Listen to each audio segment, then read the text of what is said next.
Hello and welcome to a Firstpost POV. Delhi has been shaken by a deadly car explosion that ripped through the heart of the city.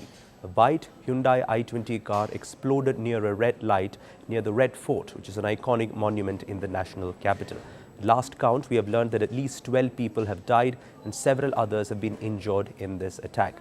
Prime Minister Narendra Modi has reacted to it. He's calling it a conspiracy and he has promised to not spare those responsible behind this attack. National Investigation Agency, or the NIA, has taken over the investigation. They managed to trace the car and they're also trying to unpack the conspiracy that could have led to this deadly attack in the capital. The question is, where does the investigation go from here and what does this mean for the national security in our capital? Let me put some of these questions to my guest, Mr. SP Vaid, who's the former DGP of Jammu and Kashmir. Thank you so much, sir, for speaking to us on Firstpost.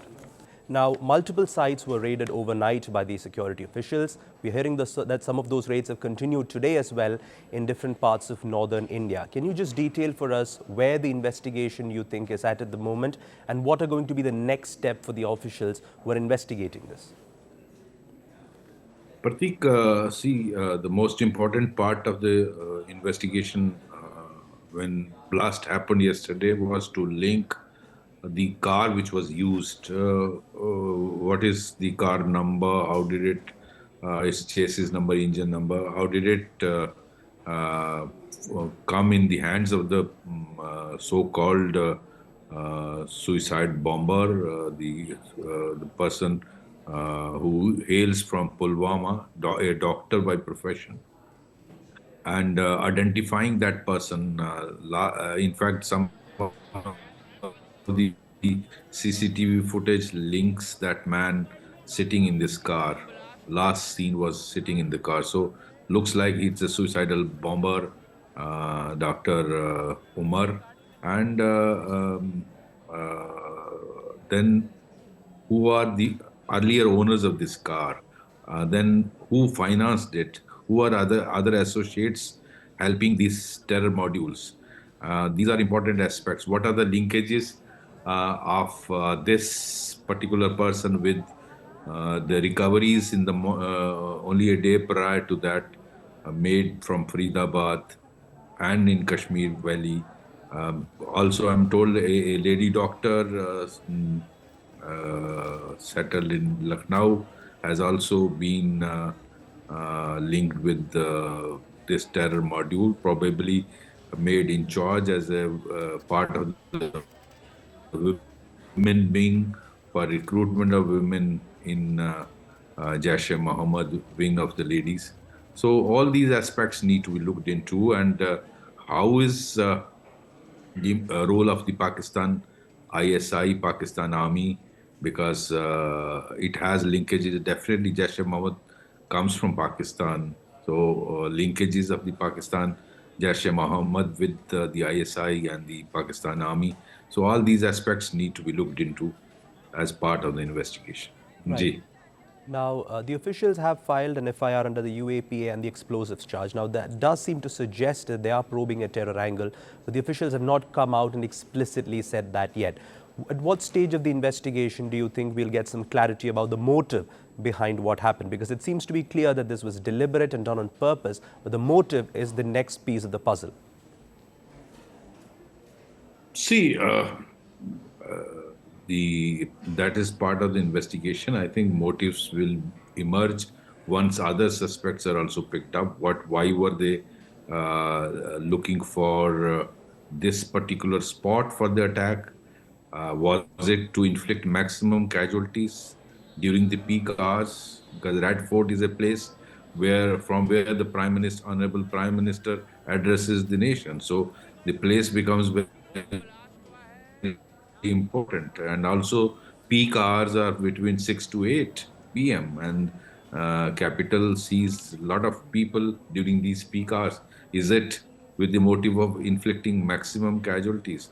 So it is, you see, part of the terror network which Pakistan actually unleashes in India, and they were actually feeling that since Narendra Modi government came in power in 2014, they were not successful in undertaking any major strike in the hinterland, in particularly in all major cities of India and financial capital Mumbai and actual capital Delhi.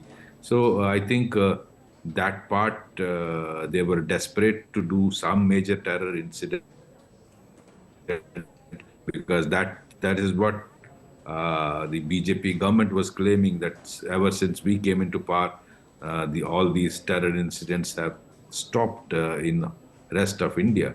So I think that must be the motive to show that they are able to, they are successful in doing, undertaking a terror incident, that too in the heart of India, that is capital, Delhi. Right.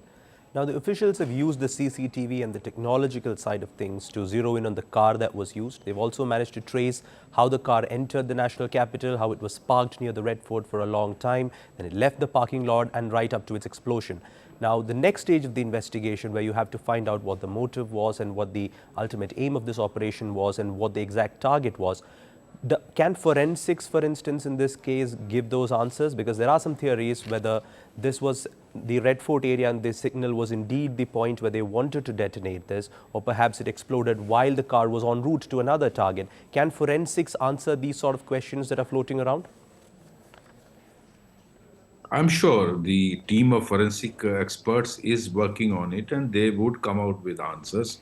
Uh, See, it could be as both the possibilities you mentioned, that it was meant for something, some other place, and it was exploded or executed in haste.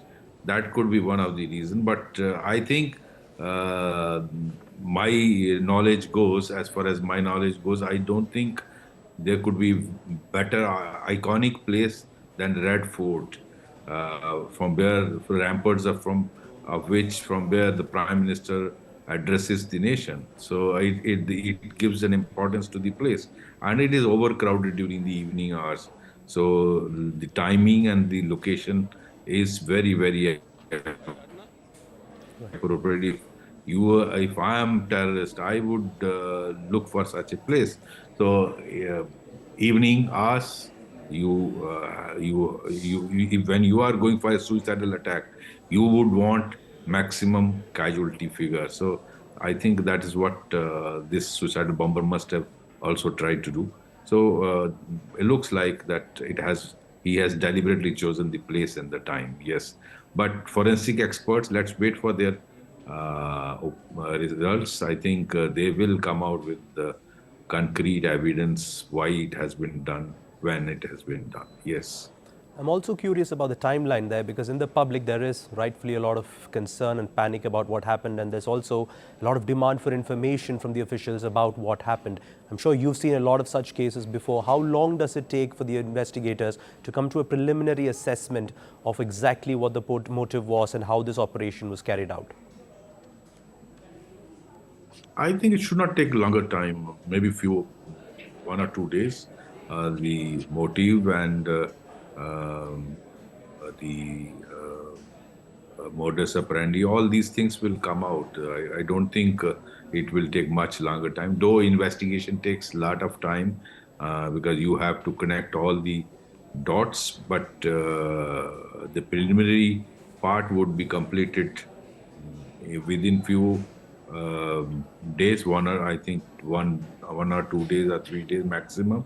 They should be able to come out with the update of investigation. Right. Yes. Now, without going into too much speculation, I would like your opinion on what you think about the scale of what we've seen, because there seem to be a lot of moving parts to what happened yesterday night. There is a man from Kashmir, the car is from somewhere else, there is talk of people from Haryana, doctors in Uttar Pradesh, a lot of moving parts, a lot of agencies were after this module. So it seems like a multi-state operation that eventually culminated in Delhi. How big do you think the scale of planning was? How many people would it take to pull off something like what we saw yesterday? See, that is why this case has been handed over to National Investigating Agency because it involves many states: Jammu Kashmir, Haryana, Uttar Pradesh, Delhi. So logically so many states are involved. Even it has international ramification like involvement of Pakistan ISI and Pakistan Army. So that's why NIA's role becomes very important.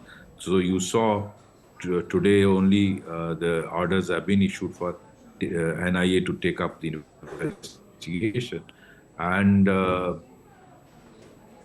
as far as the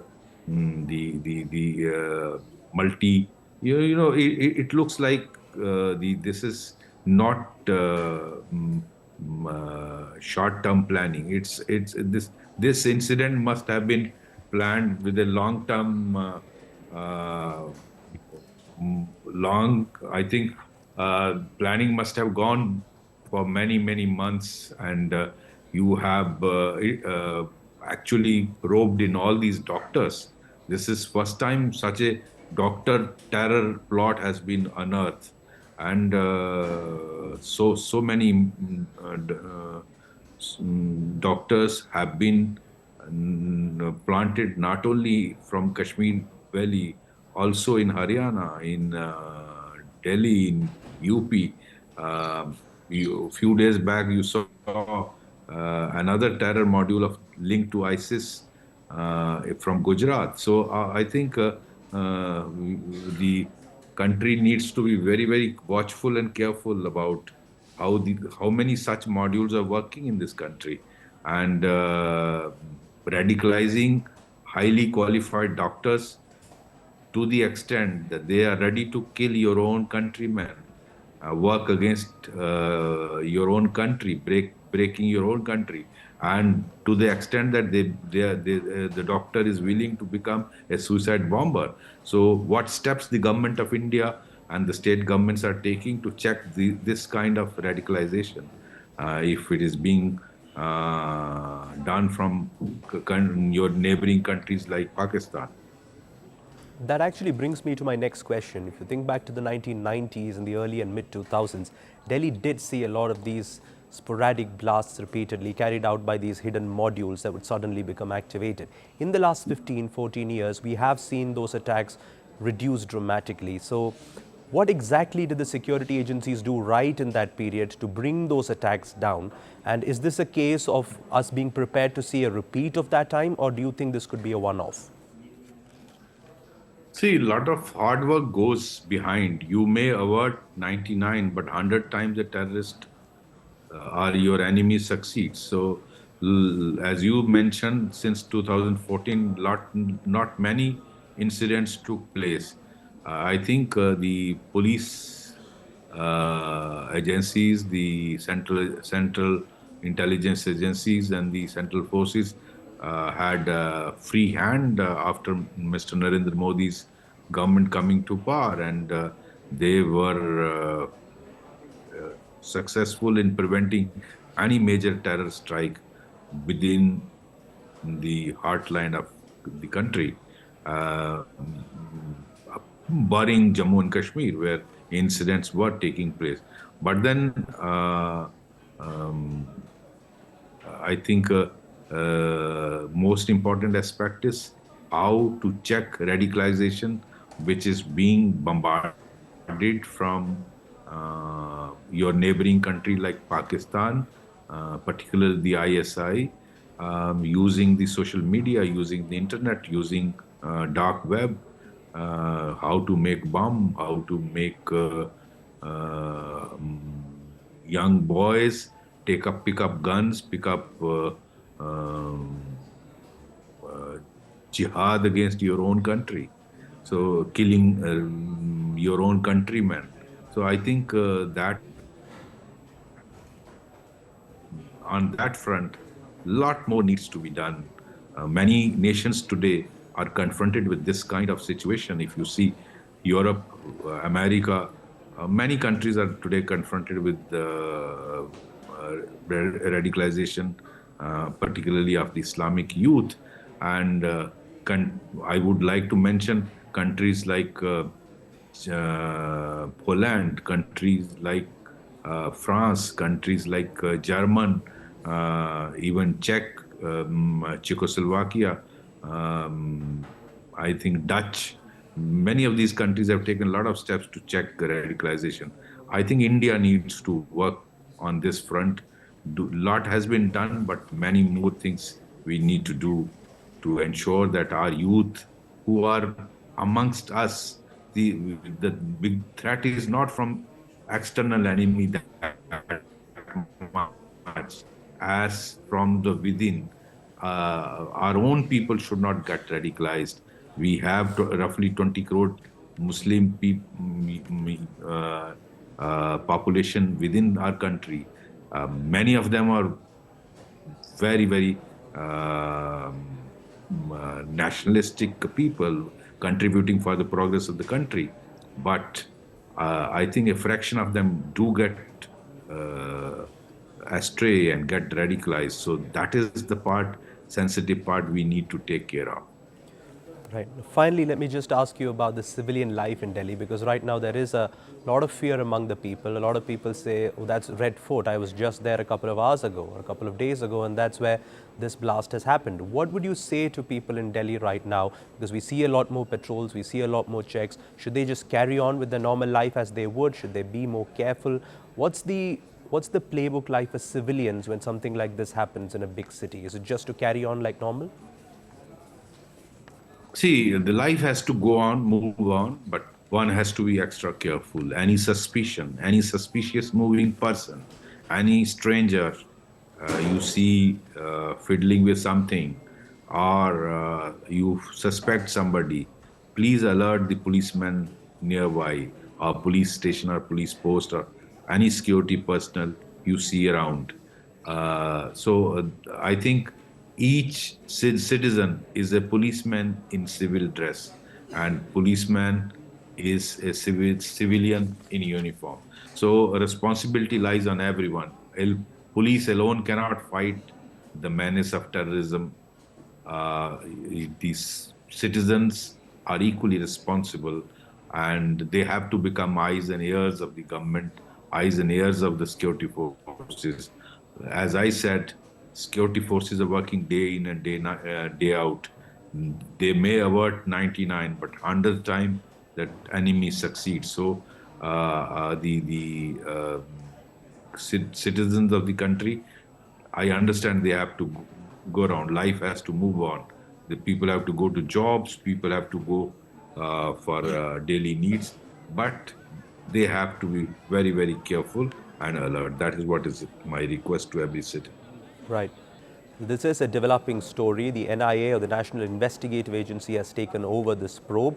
They will try to find out what the motive was behind this attack, if there are more attacks being planned. And at the same time, the security agencies have stepped up the security across the capital, and they're trying to ensure that there is no such repeat in the near future. We'll be tracking what happens in Delhi closely. Thank you so much, Mr. Vaid, for speaking to us on Firstpost.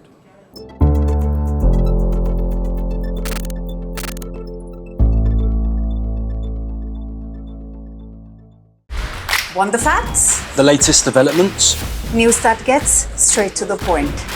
Well, we've got all three just for you. This is Firstpost Live, a brand new show, your window into what really matters. Don't miss it.